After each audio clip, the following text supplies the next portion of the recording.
This episode, as the title suggests, focuses on a group of imposters that are out to frame international rescue. This one was a very interesting episode because, yeah, it starts off with what you assume is international rescue, saving people from a mine that has collapsed in on itself. But when the guy turns around, the guy who you assume is Virgil turns around to tell people, no photographs, you see not Virgil's face, but the face of an imposter.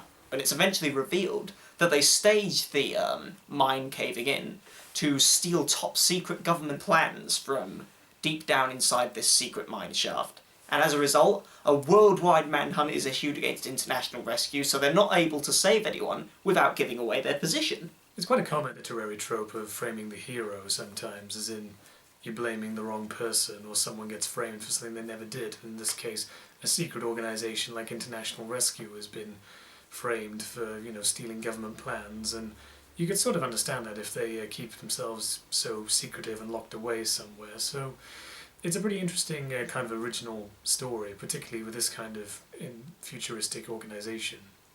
So the whole world going after a group of people who are guilty of nothing more than saving lives. Yeah, a crime they did not commit. So they're completely put out of action, just hoping and praying that no one gets into trouble. But the plot calls for it, someone up in space. In fact, ironically, it's a satellite that is trying to track the Thunderbird aircraft.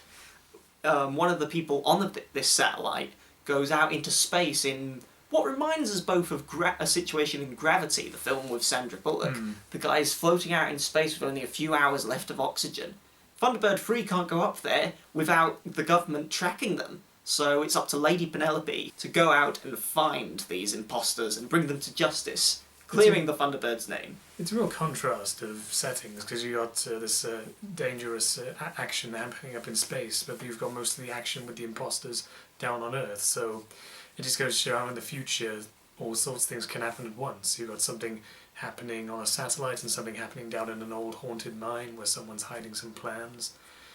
And it's a real contrast of culture as well, because we see that now that International Rescue has agents all over the world, and we actually discover one tends to be someone we really wouldn't expect. It's a hillbilly. Yeah, that's right. International Rescue, it's established that Jeff Tracy has got connections all over the planet, and the main agent who's called into action is stationed in Louisiana, of all places, and it is a hillbilly by the name of Jeremiah, but he goes by the all too familiar codename of Agent 47. This one's from Agent 47. Sounded sort of hillbilly.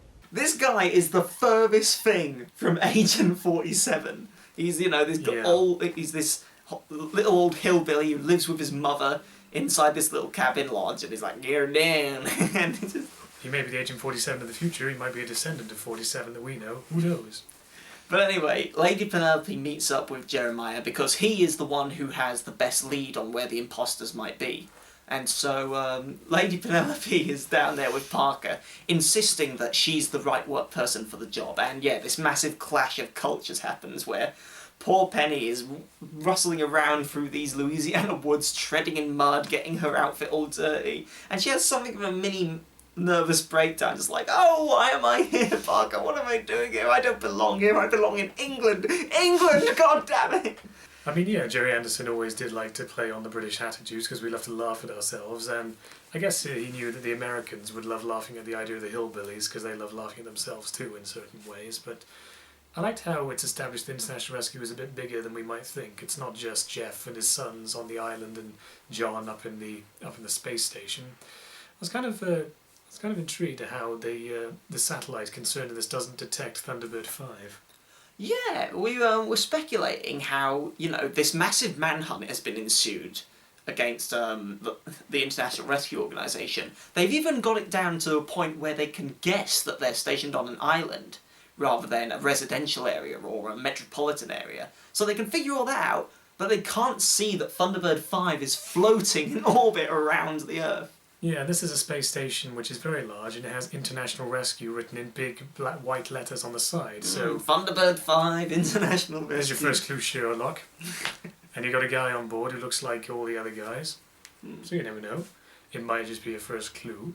of somehow they managed to miss it completely, and then Thunderbird 3 just zips past so fast. I wonder how it is that the imposters managed to... Obviously, the ship that they have is a really shitty version of Thunderbird 2, so that's obviously the first, indication that it's a fluke. But how did they get the costumes? Yes, I'm guessing that they may have seen this from eyewitness accounts. Something like that.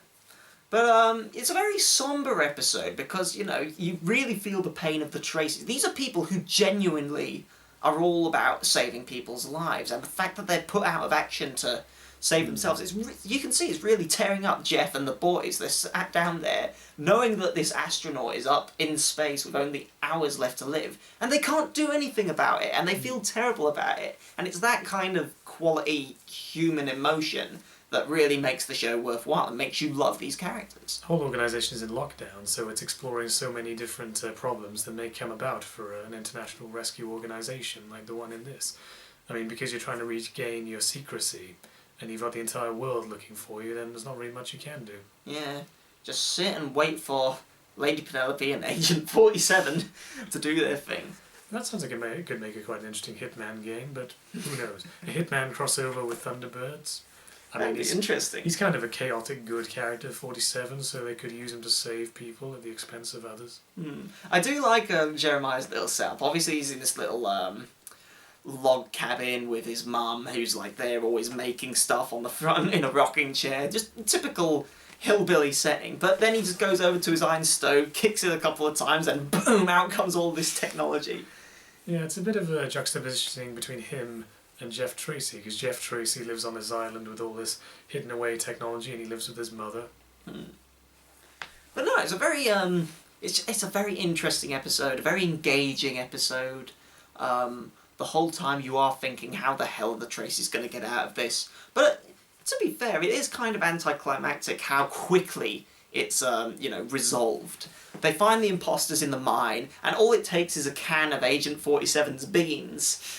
We're not joking. Very explosive beans to scare the chicken shit imposters into just giving up. They've got their guns ready, and then just boom, and it's like, okay, we're good, we give up, we're fine, just don't shoot. And then like that, word of mouth just spreads immediately, and they're like, okay, international rescue are fine, okay, yeah, they're fine.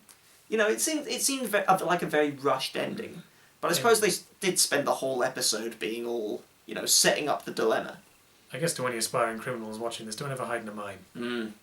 And don't underestimate the power of beans. Oh no. Beans! Or hillbillies. Or hillbillies. You never know what they might be hiding. So yeah, it's quite a diverse episode, this, because you've got so many juxtapositionings of different settings. A space rescue, you've got a hillbilly warrior, and just so many people all over the world. You've got Lady Penelope and a big culture clash. So it's very over the top in all the different types of tropes you could throw in for an international organisation that's dealing with so many different ways of saving people.